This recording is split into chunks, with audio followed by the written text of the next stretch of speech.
मेरा नाम वर्षा है। मैं गांव की रहने वाली हूँ। मैं काफी पढ़ी लिखी हूँ।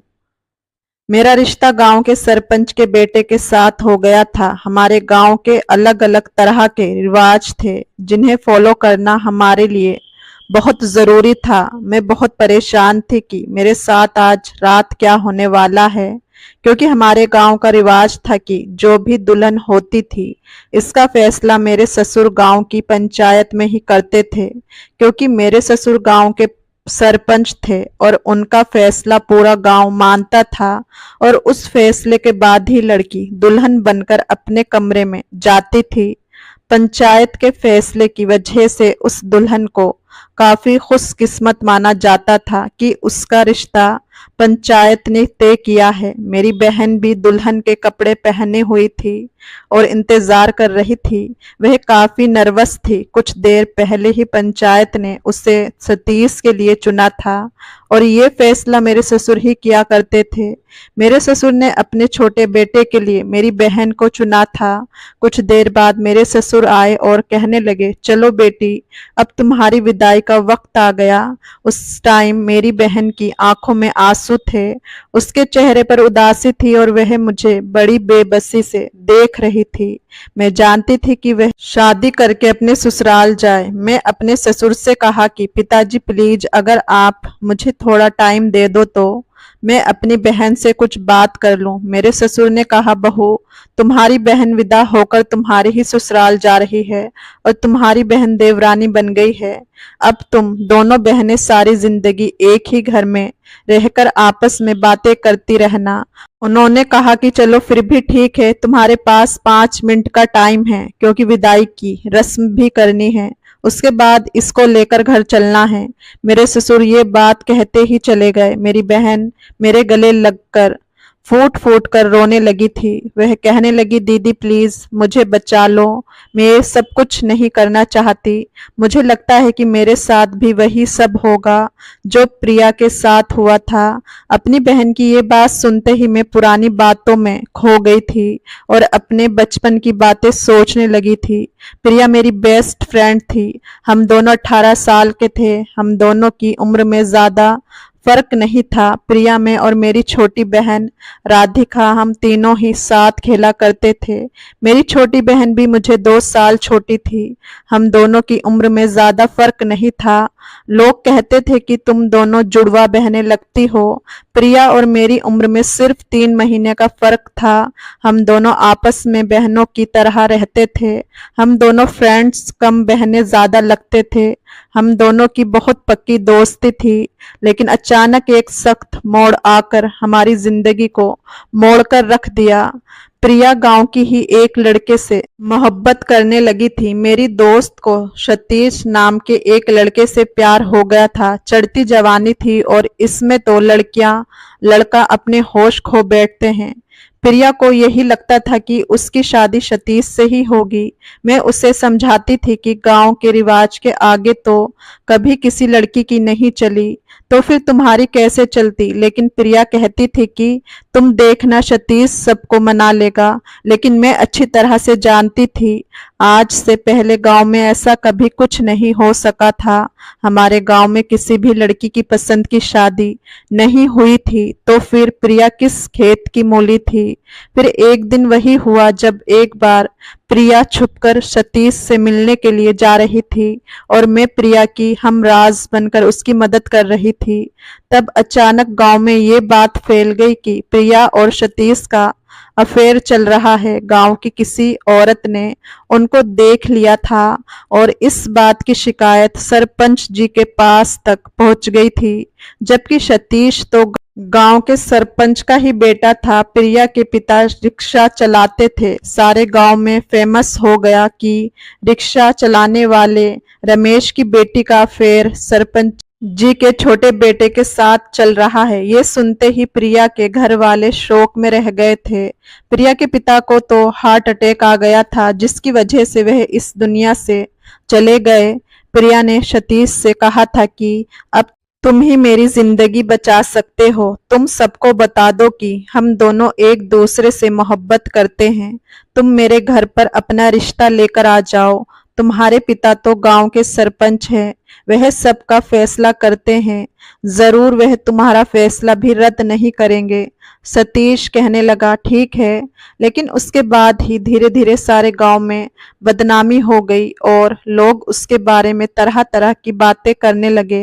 हर कोई प्रिया पर बुरी नजर डाल रहा था और यही कह रहा था कि आज उसने सरपंच के बेटे को फंसाया है।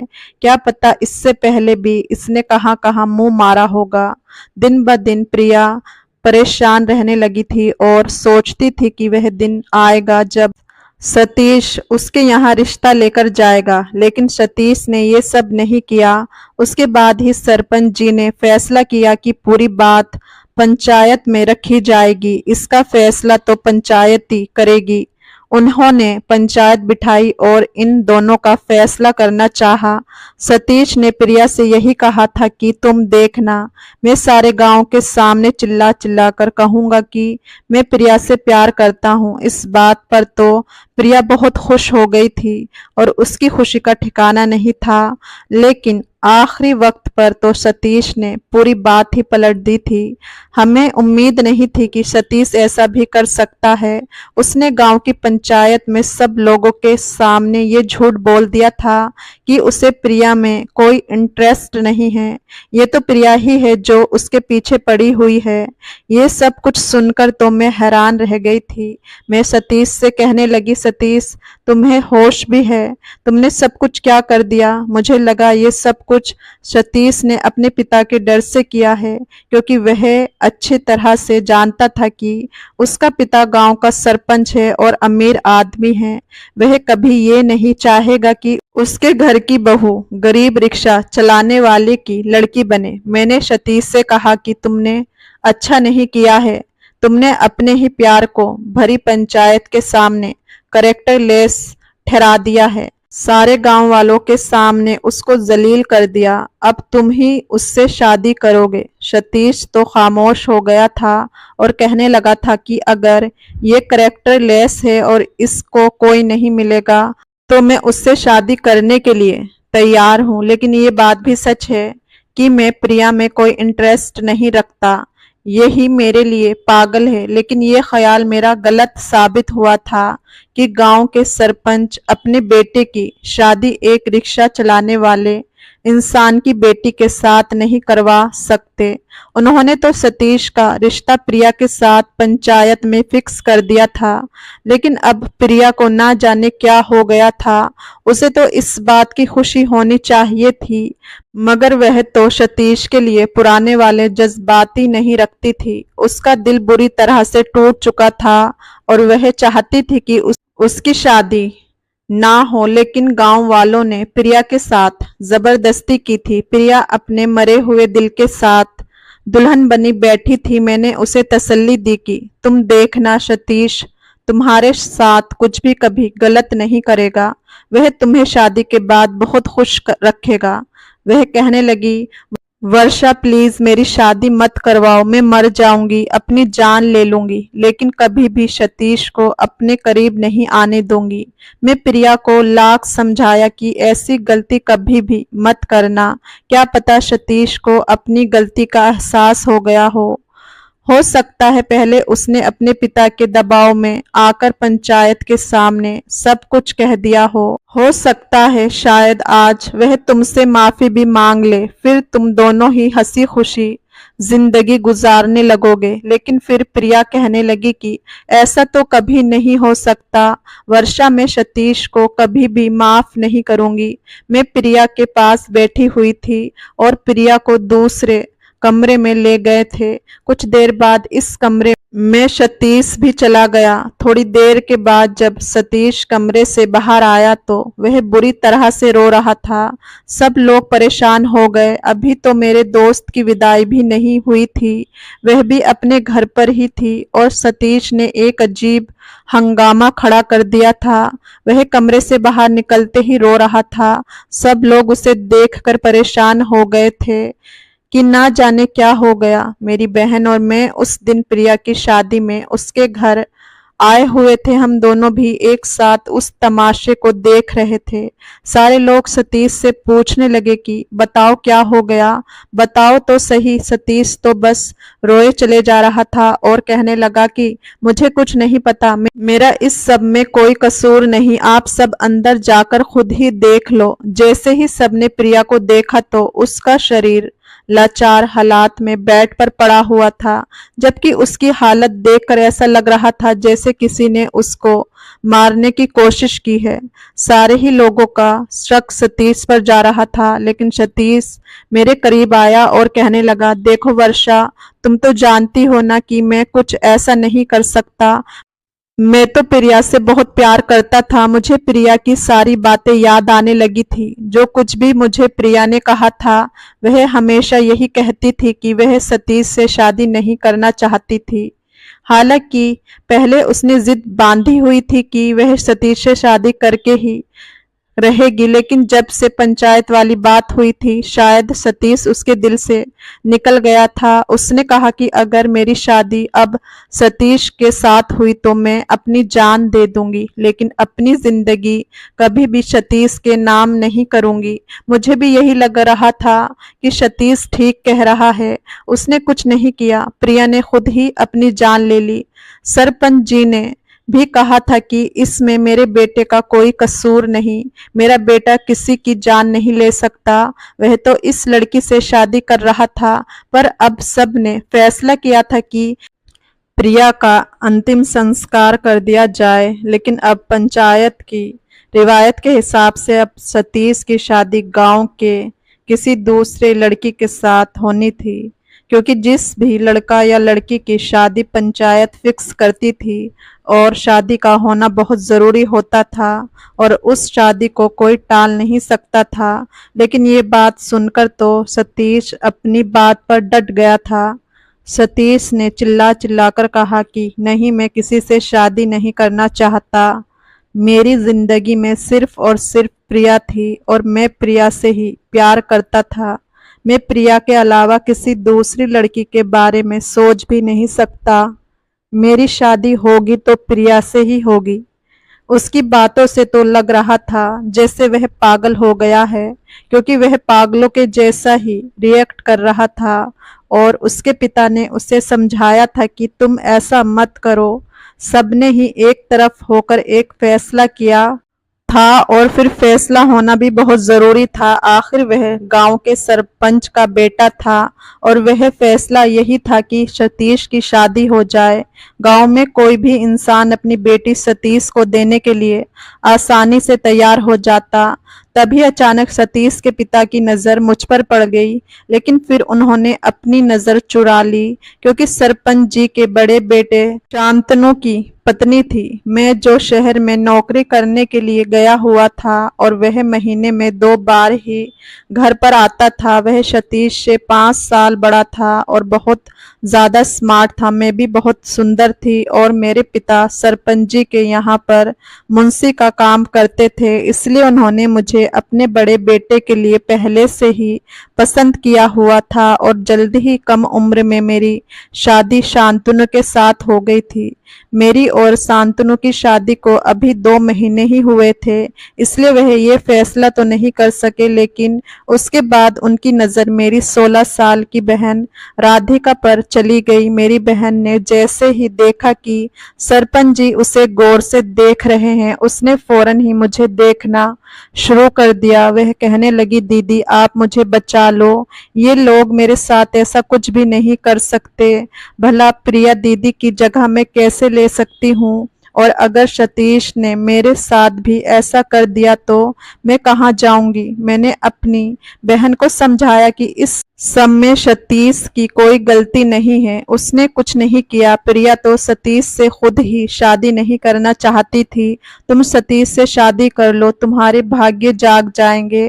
तुम कहती थी ना दीदी आप कितनी लक्की हो, आप गांव के सबसे अमीर परिवार में बहू बनकर गई हो। अब तुम भी मेरी तरह लक्की हो जाओगी। तुम जानती हो ना कि सरपंच गांव के सबसे अमीर आदमी हैं। हमारे पापा कहते हैं कि मेरी बड़ी बेटी के भाग जाग गए। इसी तरह से अगर छोटी बेटी के भी भाग जाग गए तो हमारी दोनों ही बेटियां अपनी ससुराल में ऐश की जिंदगी गुजारेंगी। मेरी बहन मुझसे 2 साल छोटी थी, लेकिन वह मेरी ही जितनी खूबसूरत थी। आखिर मेरी बहन कब तक इस रिश्ते से इनकार करती, क्योंकि पंचायत में तो अपना फैसला सुना दिया था।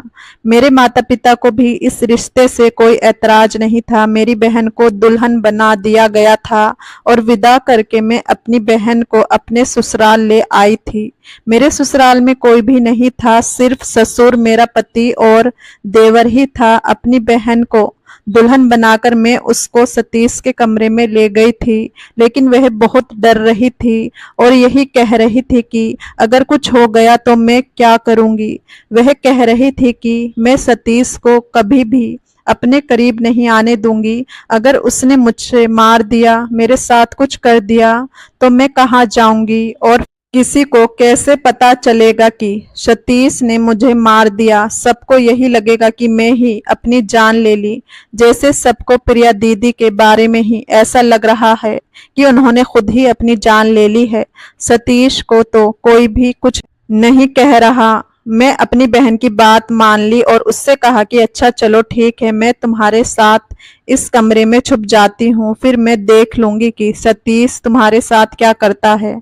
मेरी बहन ने मेरी बात मान ली थी और इसी तरह वह दुल्हन बनकर अपने कमरे में बैठी हुई थी। ये कमरा सतीश का था।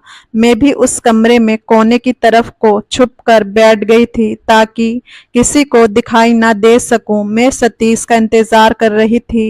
वह जैसे ही कमरे में आया, उसके चेहरे की मुस्कान देखकर मेरे होश उड़ गए थे।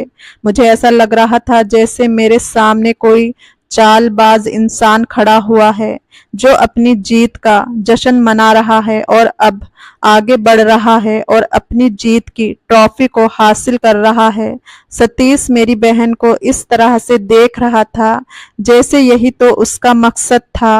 वह उसके पास धीरे धीरे बढ़ रहा था, लेकिन मेरी बहन जानती थी कि मैं उसके पास इसी कमरे में मौजूद हूँ, इसलिए मेरी बहन तो बहुत बेफिक्र बैठी हुई थी। वह आगे बढ़ रहा था और कहने लगा, देखो तो सही मैं तुम्हारे लिए कितने पापड़ बेले हैं। राधिका, सतीश की बात सुनकर तो मेरे होश उड़ गए थे। मेरे सामने सतीश का असली रूप आ चुका था और मैं इसको अभी भी सच नहीं मान रही थी। यही सोच रही थी कि ऐसा कैसे हो सकता है। सतीश मेरी बहन से कहने लगा, देखो राधिका, तुम्हारी खातिर मैंने ये सब कुछ किया है। मैं तुम्हारी वजह से प्रिया की जान ली है, लेकिन खबरदार जो तुमने सच्चाई किसी को भी बताई। मेरी बहन ये बात सुनते ही शौक हो गई थी, लेकिन वह घबरा नहीं रही थी क्योंकि वह जानती थी कि उसकी बहन उसके साथ इस कमरे में मौजूद है। लेकिन इधर तो मेरा हाल ऐसा हो चुका था जैसे मुझे अपने कानों पर विश्वास नहीं हो रहा हो और मेरे होश उड़ चुके थे। मैं कुछ भी नहीं कर सकती थी। अचानक मैं आगे बढ़ने ही वाली थी और उसके सामने जाने ही वाली थी जब मैंने देखा कि सतीश के हाथ में तो एक छोटा सा चाकू था। ये देखते ही मुझे तो पसीने आने लगे थे और डर के मारे मेरे कदम वहीं पर रुक कर रह गए थे। मैंने आगे कोई भी कदम बढ़ाना ठीक नहीं समझा। मैं तो अपनी जगह पर ही जमकर रह गई थी। वह चाकू दिखाकर मेरी बहन से कह रहा था कि खबरदार, अगर तुमने सच्चाई गांव वालों को बताई या फिर अपनी बहन को भी बताने की कोशिश की तो मैं तुम्हारे साथ भी वही करूंगा जो मैंने प्रिया के साथ किया था। किसी को ये मत बताना कि मैं ही प्रिया को मारा है। अगर तुमने ऐसा किया तो तुम भी अपनी जान से हाथ धो बैठोगी। मैं तो सतीश की ऐसी बातें सुनकर अंदर ही अंदर कांप रही थी कि मैं अपनी बहन को किस दलदल में धकेल दिया।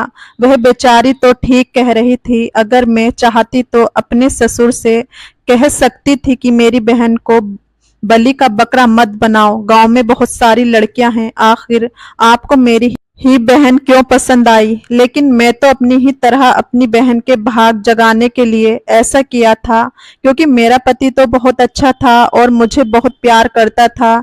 इसलिए मुझे यही लगा कि मेरी बहन भी इस घर में आ जाएगी तो उसके भी भाग जाग जाएंगे, क्योंकि सतीश मेरे पति का ही तो छोटा भाई था। लेकिन मैंने ऐसा कुछ भी नहीं किया और मैं जानती थी कि मेरे ससुर मेरी बात को मान जाएंगे, क्योंकि मैं उनके घर की बड़ी बहू थी। और अगर मेरे ससुर मेरी बात को ना मानते तो मैं इस बारे में अपने पति से बात करती, और मेरे ससुर तो मेरे पति की किसी बात को भी नहीं टालते।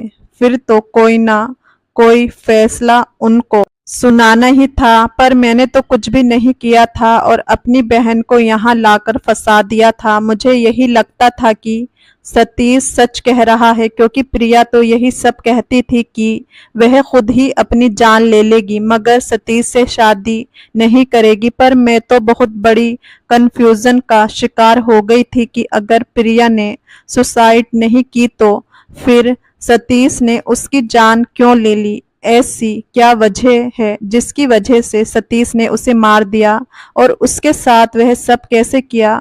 मुझे काफी परेशानी हो रही थी कि आखिर प्रिया के साथ क्या हुआ होगा, जब अचानक ही सतीश मेरी बहन से कहने लगा कि उस रात में प्रिया के पास गया था और वह कहने लगी कि मेरे पास मत आओ।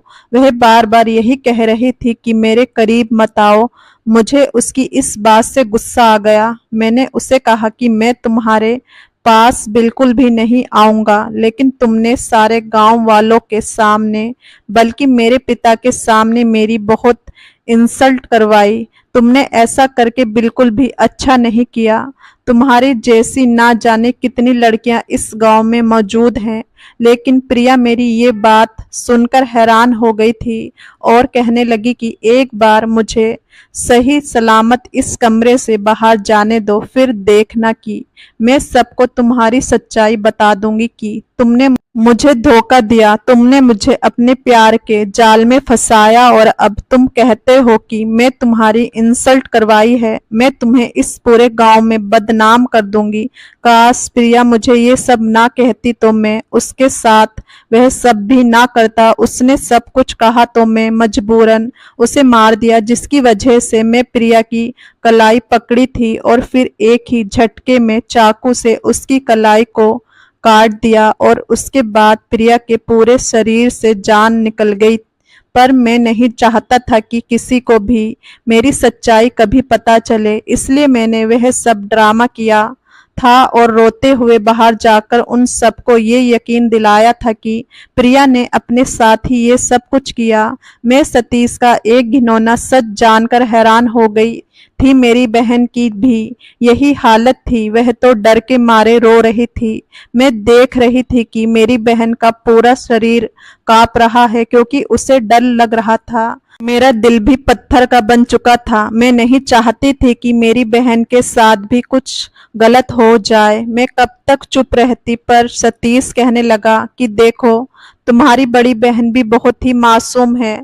वह प्रिया की सहेली थी। शुक्र है कि प्रिया ने उसे यही कहा होगा कि वह मुझसे नफरत करती है और मेरी शक्ल भी नहीं देखना चाहती। मुझसे शादी करने से तो अच्छा है वह मरना पसंद करेगी। इसकी वजह से तुम्हारी बहन ने भी मुझ पर यकीन कर लिया और देखो अब सबको मुझ पर यकीन आ गया है। तभी तो तुम्हारी बहन ने मेरी शादी तुमसे करवा दी। मैं मानता हूँ कि मैं कातिल हूँ, लेकिन सबकी नजर में प्रिया ने खुद अपनी जान ली है। इस तरह मुझे तुम मिल गई हो। तुम तो प्रिया से भी ज्यादा खूबसूरत हो, लेकिन हाँ मैं तुमसे मोहब्बत नहीं करता, क्योंकि शादी तो होती ही एक समझौता है और गांव वालों को तो यही पता है कि मैं समझौते की खातिर तुमसे शादी की है। पर देखो तुम बहुत अच्छी लड़की हो, मैं तुम्हारे साथ सारी जिंदगी खुश रहूंगा और अब मैं खुद भी यही चाहता हूँ कि तुम मेरे साथ खुश रहो।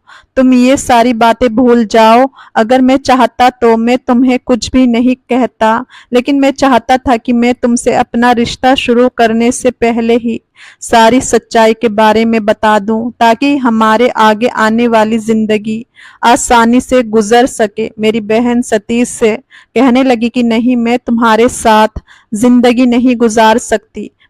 मैं जैसे ही सतीश और अपनी बहन को देखा तो मैं हैरान रह गई थी। मैं नहीं चाहती थी कि मेरी बहन इसके सामने कोई ऐसी वैसी बात करे जिसकी वजह से सतीश गुस्से में आकर मेरी बहन के साथ कुछ गलत कर दे। लेकिन अगले ही पल सतीश ने वह चाकू अपनी जेब से निकाल कर मेरी बहन के गर्दन पर रख दिया। ये देखकर तो मेरे पैरों तले से जमीन निकल गई थी, पर मुझ में इतनी हिम्मत नहीं हो रही थी कि मैं उन दोनों के बीच कूद जाऊं और उनके मैटर में इंटरफेयर करूं।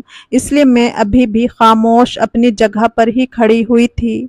सतीश ने उस चाकू को मेरी बहन की गर्दन पर जमाना शुरू कर दिया और कहने लगा था कि खबरदार, जो तुमने बाहर जाकर ऐसी कोई भी हरकत की, क्योंकि मुझे गांव की रिवायत के बारे में पता है, और तो और मैं सरपंच का बेटा हूँ। मेरे पिता मुझे खुद पंचायत से इज्जत के साथ बचा लेंगे। कोई भी मुझ पर इल्जाम नहीं लगा सकता, बल्कि वह एक लड़की को ही बुरा समझेंगे और उसके करैक्टर पर उंगली उठाएंगे और यही कहेंगे कि लड़कियों का हक नहीं बनता कि वह ऐसी बात करे। इसलिए तुम्हारी बात पर कोई भी यकीन नहीं करेगा, तो बेहतर यही है कि तुम मेरे साथ अपनी जिंदगी हंसी खुशी गुजारना शुरू करो और अपना मुंह बंद रखो। खबरदार, जो तुमने गलती से भी अपनी जुबान खोली। मेरी बहन डर के मारे सहम गई थी, पर मैं छुपी ही रही थी, क्योंकि मैं नहीं चाहती थी कि सतीश को जरा भी शक हो कि उन दोनों के अलावा भी इस कमरे में कोई तीसरा मौजूद है। फिर अचानक ही दरवाजा बजना शुरू हो गया था। फिर सतीश बाहर चला गया था, तो मैं जल्दी से अपनी बहन के पास आई और उसके गले लगाकर फूट फूट कर रोने लगी थी। मैंने अपनी बहन से कहा कि मुझे माफ कर दो राधिका, मेरी वजह से तुम इतनी बड़ी मुसीबत में फंस चुकी हो। अब शायद यहाँ से तुम्हारे लिए निकलना बहुत मुश्किल है। मेरी बहन कहने लगी कि नहीं, मैं ऐसा कभी भी बर्दाश्त नहीं करूंगी। दीदी, मैं यहाँ से भाग जाना चाहती हूँ। सतीश एक कातिल है और मैं कातिल के साथ अपनी जिंदगी नहीं गुजार सकती। मैं सतीश के साथ कभी भी नहीं रह सकती। मैं इस टाइम अपनी बहन के किसी भी सवाल का जवाब नहीं दे सकती थी, क्योंकि मैं उसे इस कमरे से बाहर निकालना चाहती थी। इससे पहले वह मुझे देख लेता, मैं फौरन ही भागकर अपनी बहन के कमरे से निकल आई थी। भगवान का शुक्र था कि सतीश ने मुझे नहीं देखा था, लेकिन गांव वाले बहुत ही खुश थे। मैंने अपने ससुर से पूछा भी था कि इतनी खुशी किस बात की हो रही है कि प्रिया मर गई, किस वजह से गांव वाले खुशी मना रहे हैं, बता रहे हैं। मेरे ससुर कहने लगे कि जाने वाले को कौन रोक सकता है बहू, लेकिन तुम दोनों बहुत खुश नसीब हो कि तुम दोनों बहनों की शादी मेरे इतने संस्कारी बेटों के साथ हुई है। मुझे अपने ससुर की ये बात सुनकर कोई खुशी तो नहीं हुई थी। मेरा पति हालांकि बहुत अच्छा था, वह शहर में नौकरी करता था, मेहनत के साथ पैसा कमाता था और पढ़ा लिखा था और बहुत ही सीधा और सुलझा हुआ इंसान था। मेरे पति को सही और गलत में फर्क मालूम था। मैंने फैसला कर लिया था कि मेरा पति इस महीने जब घर आएगा तो मैं उसे इस बारे में बात करके ही रहूंगी। अगले ही हफ्ते मेरा पति छुट्टियों पर घर आने वाला था। दिन इसी तरह गुजर रहे थे। मेरी बहन बहुत ज्यादा परेशान थी। फिर वह वक्त भी आ गया था जब मेरा पति शहर से घर लौट आया था। मुझे अपने पति को देखकर बहुत खुशी हुई थी और मेरे ससुर ने मेरी बहन और उनके भाई के बारे में सब कुछ बता दिया कि किस तरह से जल्दी जल्दी में इन दोनों की शादी हो गई। मेरे पति ने मेरे चेहरे को देख लिया था कि मैं कुछ परेशान लग रही हूँ। अपनी फैमिली के साथ उन्होंने टाइम स्पेंड किया। उसके बाद रात को जब हम अपने कमरे में चले गए तो मेरे पति ने मुझे मेरी परेशानी की वजह पूछी। मैंने अपने पति को बताया कि मैं बहुत मुश्किल में फंसी हुई हूँ। हमारे गांव में बहुत बुरा हो रहा है, यहाँ पर नाइंसाफी हुई है, इसलिए मैं तुम्हारी मदद चाहती हूँ। मेरा पति मेरी बात सुनकर हैरान हो गया था, कहने लगा, हाँ मैंने भी देखा है कि सतीश के साथ बहुत बुरा हुआ है। अपने पति की बात सुनकर मैं हैरान हो गई थी। मैंने अपने पति से कहा कि तुम्हारे भाई के साथ कुछ बुरा नहीं हुआ, बल्कि तुम्हारे भाई ने ही बहुत लोगों के साथ बुरा किया है। मेरी बात सुनकर मेरा पति शॉक हो गया था। उसने कहा, ऐसा कैसे हो सकता है? मेरा भाई तो बहुत अच्छा इंसान है। मैंने अपने पति को बताया कि तुम्हारा भाई सिर्फ अच्छा दिखता है, लेकिन वह अच्छा बिल्कुल भी नहीं है। उसने 2 लोगों की जिंदगियां बर्बाद की है। मेरी बहन की जिंदगी वह बर्बाद कर रहा है, जबकि प्रिया की तो बर्बाद ही कर चुका है। मेरे पति कहने लगा कि प्रिया ने तो खुद सुसाइड की थी, इसमें मेरे भाई का क्या कसूर है? मेरा भाई तो उसके साथ शादी करने के लिए तैयार था। मैंने अपने पति को बताया कि नहीं, ऐसा नहीं है। उस दुल्हन के बंद कमरे में क्या हुआ था, इस बारे में किसी को कुछ नहीं पता।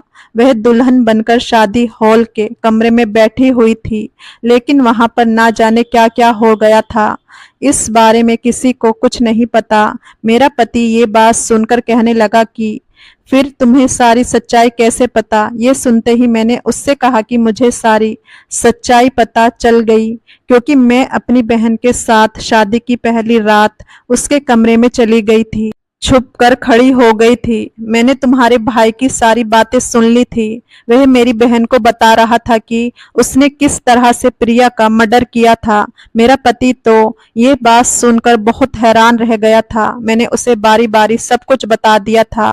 उसे मेरी बात का यकीन नहीं आ रहा था। वह कहने लगा कि ऐसा कैसे हो सकता है, लेकिन मैंने उससे कह दिया था कि अब मैं चाहती हूँ कि आप मेरी मदद करो। अगर आपने मेरी मदद नहीं की तो मेरी बहन भी प्रिया की तरह अपनी जान से हाथ धो बैठेगी, और अगर ऐसा हो गया तो मैं इस घर को छोड़कर चली जाऊंगी। मैं तो शायद कुछ नहीं कर सकती, लेकिन आपको ही सारे गांव के सामने अपने भाई की हकीकत को लाना है। मेरा पति ये बात सुनकर सोच में पड़ गया था। कहने लगा कि मैं पिताजी को मना लूंगा और उनको सब कुछ बता दूंगा। मैं अपने पति से कहा कि लेकिन आपकी बात पर बिना सबूत के उन्हें भी यकीन नहीं आएगा, क्योंकि हमें सतीश पर जबरदस्ती इल्जाम नहीं ठोकना, बल्कि मैं चाहती हूँ कि सारे सबूत के साथ सबको सतीश की सच्चाई पता चले। मेरा पति कहने लगा कि तुम फिक्र मत करो, मैं जरूर कोई ना कोई बंदोबस्त कर लूंगा। इस तरह से अपने पति को सब कुछ बताने में मैं कामयाब हो पाई थी। मेरा पति अब शहर नहीं गया था, क्योंकि अब वह अपने भाई की सच्चाई जानने की तलाश में लगा हुआ था, और सबके सामने उसका जल्द ही राज खुलने वाला था। मेरे पति ने यहाँ रहकर दिन रात एक कर दिए थे। मैं जान गई थी कि मेरा पति मेरी बहन के लिए बहुत कुछ कर रहा है, लेकिन उधर सतीश मेरी बहन के साथ दिन ब दिन बहुत बुरा कर रहा था। मेरी बहन जब भी सुबह उठती तो उसके चेहरे पर अजीब से निशान होते थे। ये सब देखकर मैं हैरान हो जाती थी।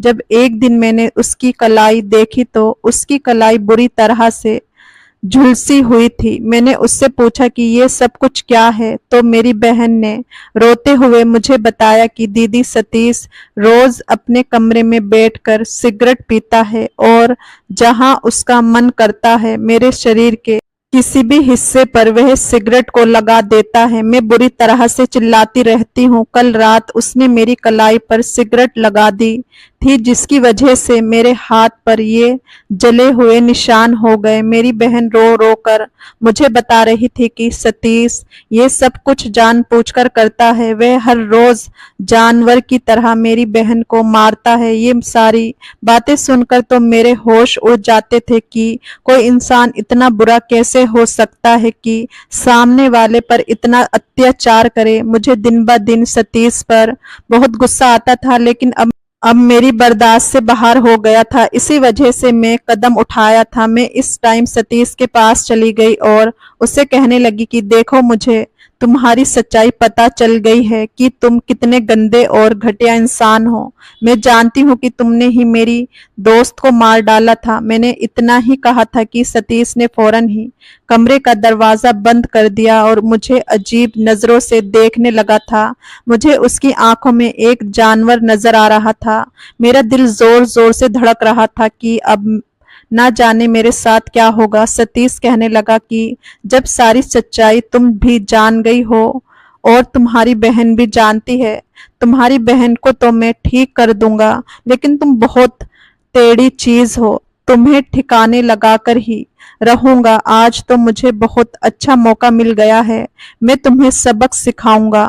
ये कहते ही वह धीरे धीरे मेरी तरफ बढ़ने लगा था। मुझे तो डर लगने लगा था और मैं कांप रही थी। मैंने कहा, सतीश प्लीज ऐसा मत करो, मेरे पास मत आओ, मैं तुम्हारी भाभी हूँ। सतीश कहने लगा, मैं जानता हूँ तुम मेरी भाभी हो, तुम बहुत ज्यादा खूबसूरत हो, तुम भैया को तो काफी सारे मजे दे चुकी हो, लेकिन एक बार मुझे भी तो अपना मजा चखने दो। आज मुझे मौका मिल ही गया। उसकी बात सुनकर तो मैं शर्म से पानी पानी हो गई थी, लेकिन उसे तो कोई भी शर्म नहीं आ रही थी। वह मेरे करीब बढ़ता चला जा रहा था। धीरे धीरे सतीश चलता हुआ मेरे बहुत करीब आ गया था। मुझे सतीश से बहुत डर लग रहा था। अब मैंने चीखना चिल्लाना शुरू कर दिया था। सतीश ने जल्दी से मेरे मुंह पर हाथ रख लिया, लेकिन मैं जानती थी कि मैं जितनी जोर से चिल्लाई हूँ, मेरी आवाज बाहर तक चली गई होगी। मैं अपने आप को छुड़ाने की कोशिश कर रही थी, लेकिन उसने बड़ी मजबूती के साथ मुझे पकड़ रखा था। आज तो मुझे लग रहा था जैसे आज मेरा इस दुनिया में आखिरी दिन है। उसने अपनी जेब से चाकू निकाला और मेरी गर्दन पर रख दिया और कहा कि अगर आवाज निकालने की कोशिश की तो तुम्हें भी तुम्हारी दोस्त की तरह मार डालूंगा। बस खामोश हो जाओ और जैसा मैं कह रहा हूँ मुझे करने दो। मैं डर के मारे खामोश हो गई थी और धीरे धीरे रोते हुए उसे हाथ जोड़कर रिक्वेस्ट कर रही थी कि वह मुझे जाने दे, वह मेरे साथ कुछ गलत ना करे, लेकिन वह था कि मेरी बात सुनने के लिए तैयार ही नहीं था। उसने मुझे बेड पर लिटा दिया था और अब वह मेरे करीब आने ही वाला था कि इतनी ही देर में अचानक झटके से दरवाजा खुल गया। मैं ये देखकर हैरान रह गई थी कि मेरे ससुर, मेरा पति और मेरी बहन और उसके साथ 2-3 नौकर भी मौजूद थे।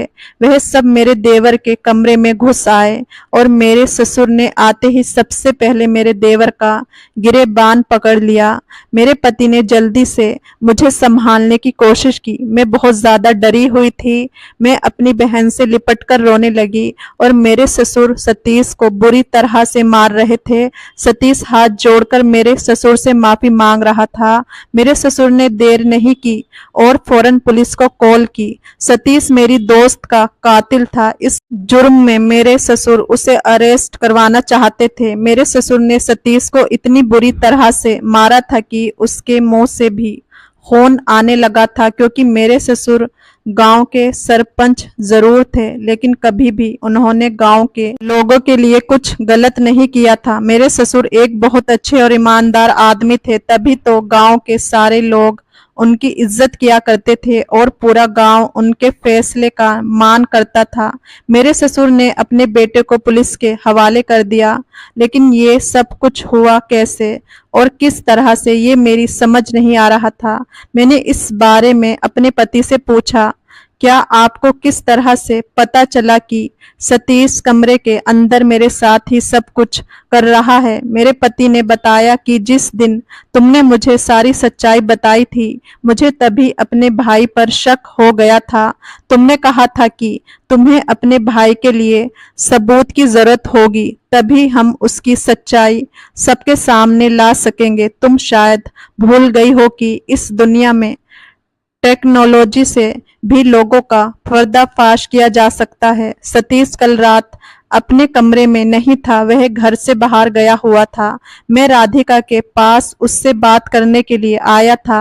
राधिका ने भी मुझे यही बात बताई जो तुमने बताई थी। अब मैं अपने पिता को तो बिना सबूत के कुछ नहीं बता सकता था, क्योंकि जिस तरह से मैं उन मैं उनका बेटा हूँ, इसी तरह से सतीश भी उनका बेटा है। वह कभी भी अपने छोटे बेटे के खिलाफ कोई गलत नहीं सुन सकेंगे। मैंने ऑर्डर करके कैमरा मंगवाया और राधिका की मदद से इस कमरे में कैमरे की फिटिंग कर दी।